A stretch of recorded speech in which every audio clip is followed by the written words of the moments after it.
பவித்ரா, அப்பாவை பத்தி ஏதாவது தகவல் கிடைச்சதா? பாண்டியன் ஏதாவது சொன்னாரா? இல்ல சார், இன்ஸ்பெக்டர் பாண்டியன் கிட்ட இருந்தும் எந்த தகவலும் வரல. இப்பவும் அப்பாவை தேடிதான் சார் போயிட்டு இருக்கேன். கவலைப்படாதீங்க பவி, உங்க அப்பா கிடைச்சிருவாரு. நானும் ஒரு பக்கம் உங்க அப்பாவை தேடிக்கிட்டு தான் இருக்கேன். பயப்படாதீங்க, ஓகே? சரிங்க சார். எந்த தகவல்னாலும் எனக்கு கால் பண்ணி சொல்லுங்க, புரியுதா? Okay sir. அப்பா கிடைச்சிருவாருங்கிற நம்பிக்கையோட இருங்க. Okay sir. பவித்ரா,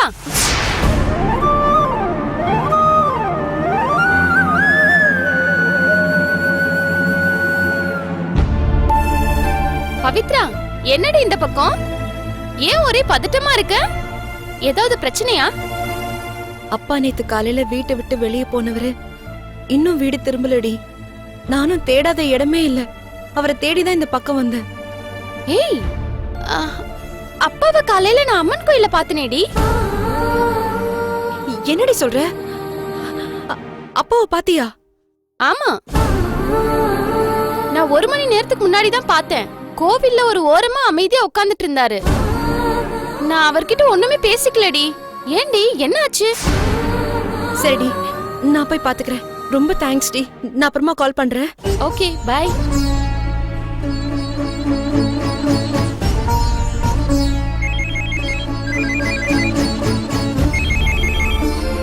சொல்லுங்க பவி.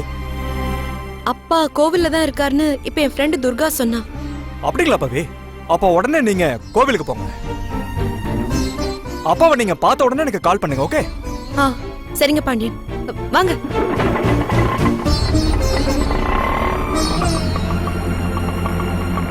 அம்மன் கோயிலுக்கு போங்க. சரிங்கம்மா.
ஐயா, சாப்பாடு வேணுமா? கூச்சப்படாதீங்க, வயசான காலத்துல இப்படிதான் வயிற்ற வளர்க்கணும். போய் வரிசையில நின்று வாங்குங்க, சீக்கிரம் போங்க, தீந்துற போகுது. இப்படியே பார்த்துக்கிட்டு இருந்தீங்கன்னா நான் சாப்பிடும் போது ஏன் வயிறு வலிக்கீங்க? போங்க போங்க, பசியோட இருக்கீங்க, கூட்டம் சேர்றதுக்குள்ள போய் நின்னுங்க, யோசிக்காம போங்க.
தான்ப்பா இருக்கேன். அம்மாடி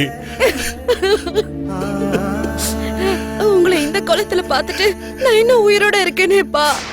அம்மாடி பவித்ரா. ஏன்பா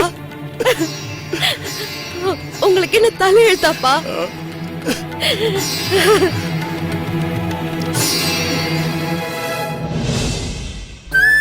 கேக்குறேன்ல, சொல்லுங்கப்பா, உங்களுக்கு என்ன தலையெழுத்தா? அம்மாடி அப்படி எல்லாம் சொல்லாதம்மா. இதோ இந்த ஜனங்கள்லாம் பாரு, இவங்கெல்லாம் சாப்பிடுறாங்களே அப்படின்னா இவங்களுக்கெல்லாம் தலையெழுத்தா? ரொம்ப சந்தோஷமா சாப்பிடுறாங்கம்மா. இவங்க மனசுல எந்த பாரமும் இல்லை, இவங்க எந்த அவமானமும் படல, சுடு சொல்லும் கேட்கல. இவங்க யாரும் தண்ட சோறுன்னு சொல்லல. 3 வேளையும் உட்கார்ந்து தின்னு தேய்க்கிறியேன்னு யாரும் சொல்லல. வயசானவங்க கூட வாட்ச்மேன் வேலை பாக்குறாங்க, நீயும் போக வேண்டியதுதானேன்னு யாரும் இங்க சொல்லலம்மா. மனசார சாப்பாடு போடுறாங்க. இவங்களும் மனசுல எந்த பாரமும் இல்லாம சாப்பிடுறாங்க. தெய்வத்தோட சந்நிதியில சாப்பிடுறதுக்கு கொடுத்து வச்சிருக்கணுமா. அம்மாடி இத தலையெழுத்துனெல்லாம் சொல்லாதம்மா. எல்லாருக்கும் இருக்க வீடு இருக்கு, ஆனா இவங்களுக்கு இந்த உலகமே வீடா இருக்குமா. எவ்வளவு பெரிய கொடுப்பனை பாத்தியா. இத தலையெழுத்துன்னு சொல்லாதம்மா. அப்பா, இவங்களுக்கெல்லாம் சொந்த பந்தம்னு யாரும் இல்லப்பா. ஆனா உங்களுக்கு பெத்த மகன் நான் இருக்கேனே. இருக்கேம்மா, ஆனா உனக்கு நான் பாரமா இருக்கேனே. ஏன்பா எங்களை தூக்கி வளர்த்தப்போ உங்களுக்கு இல்லாத பாரம் இப்போ எங்களுக்கு மட்டும் எப்படிப்பா பாரமா இருப்பீங்க? சொல்லுங்கப்பா.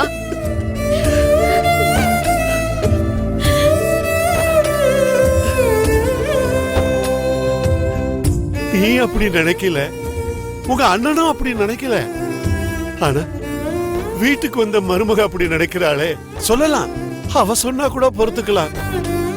அவ அம்மாக்காரி சொல்றாளேம்மா, இதெல்லாம் கேட்கணும்னு என் தலையெழுத்தாமா. அப்படி நீ வீட்டுல இருக்கும்போது கிடைக்கிற மரியாதை நீ இல்லாத போது கிடைக்கிறது இல்லம்மா. அப்படி பாவி, நீ வீட்டுல இல்லாதப்போ ஏதோ ஜெயில இருக்கிற மாதிரி இருக்குதுமா. அப்படி 4 நாள் நீ வேலைக்கு போகல, அதுக்குள்ள அவங்களுக்கு நீ தண்ட சோறு ஆயிட்டியாமா. அப்பா என்னப்பா நீங்க? நீங்களும் நானும் அவங்கள நம்பி கிடையாது. ஏன் சம்பாத்தியத்துலதான் நான் உங்களை பாத்துக்கிறேன். உங்களை சொல்றதுக்கு அவங்க யாருக்கும் எந்த அருகதையும் கிடையாதுப்பா.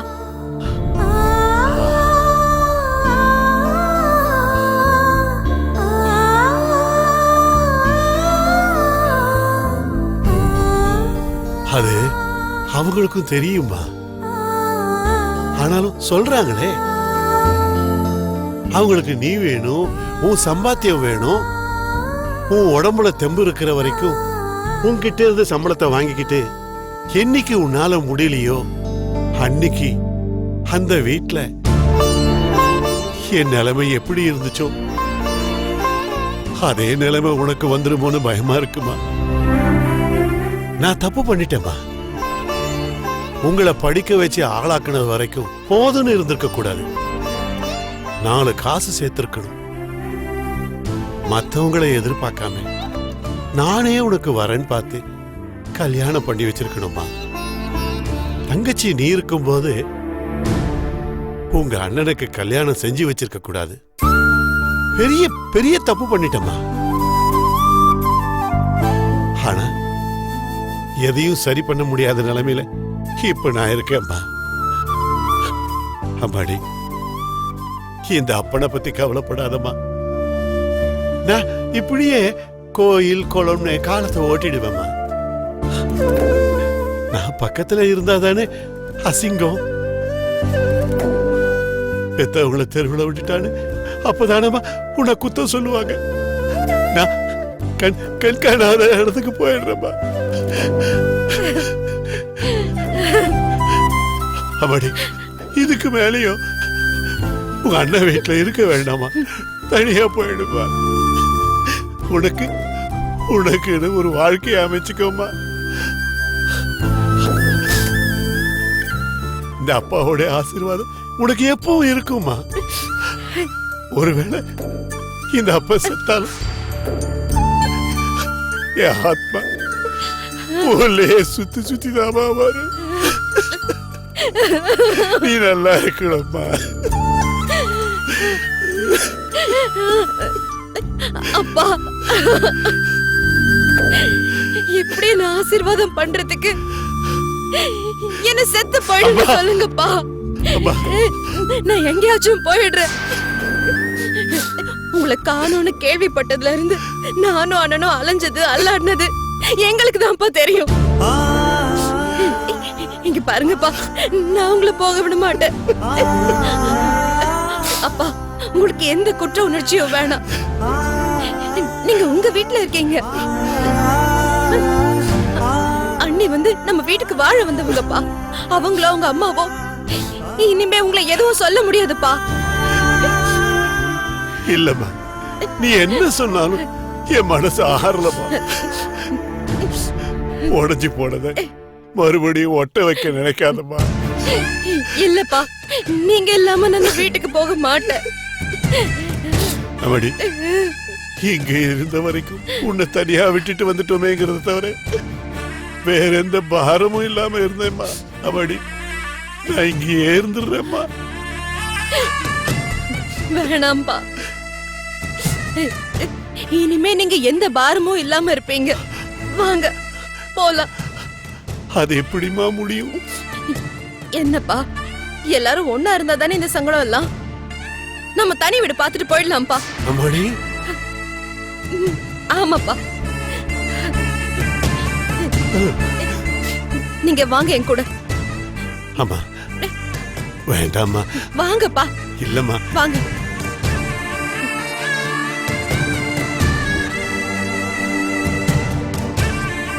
அம்மாடி, நீங்க வாங்கப்பா. ஆட்டோ, நீங்க ஏறுங்கப்பா.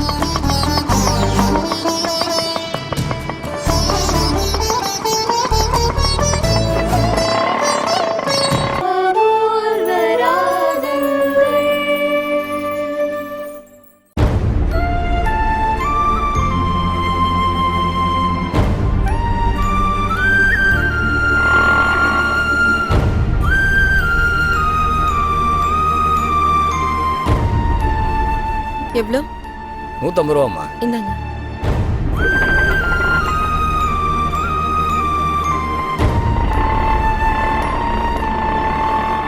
என்னப்பா இங்கே நின்னுட்டீங்க? அவங்க 2 பேரும் பேசுனதெல்லாம் இன்னும் என் காதுல ஒடிச்சுக்கிட்டே இருக்குமா. எப்படிமா இந்த வீட்டுக்குள்ள காலடி எடுத்து வைப்பேன்? அப்பா, இது உங்க வீடுப்பா, நம்ம வீடு. நீங்க வாங்க. அம்மாடி, வாங்க, தயங்காம வாங்கப்பா.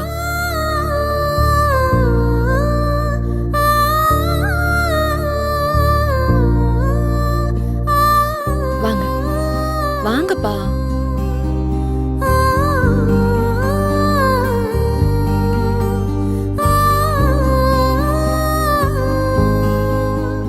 ஏய், உன் மாமனார் வந்துட்டாருடி. போ.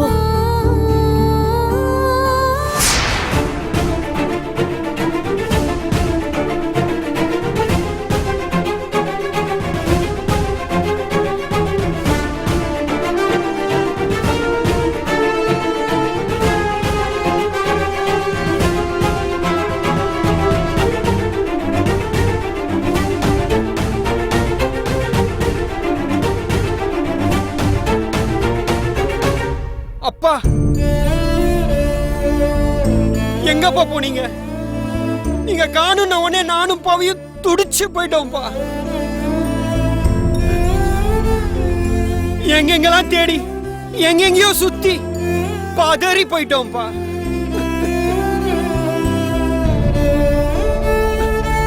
இவங்க யாருப்பா உங்களை சொல்றதுக்கு? இவங்க பேசினா நீங்க வீட்டை விட்டு போயிடுவீங்களாப்பா? அண்ணா, நீ எதுவும் பேசாத. அப்பா வீட்டை விட்டு போறதுக்கு நீயும் ஒரு காரணம். என்ன பவித்ரா சொல்ற? ஆமாண்ணா, நீ சரியா இருந்திருந்தா அண்ணியும் அவங்க அம்மாவும் அப்பாவை இந்த அளவுக்கு பேசிருப்பாங்களா? இந்த வீட்ல அவங்க எப்படி வேணாலும் நடந்துக்கலாம், என்ன வேணாலும் பேசலாங்கிற துணிச்சல் வந்துருச்சு. ஓ சம்பளத்தோட சேர்த்து ஏன் சம்பளமும் சேர்ந்துதான் இந்த குடும்பமே நடக்குது. அப்படி இருக்கும் போதே அப்பாவை பேசுறாங்கன்னா, ஓ சம்பாத்தியத்துல மட்டும் இந்த குடும்பம் நடந்துச்சுன்னா அப்பாவோட கதி என்ன? ஏன் என்னோட கதி என்ன?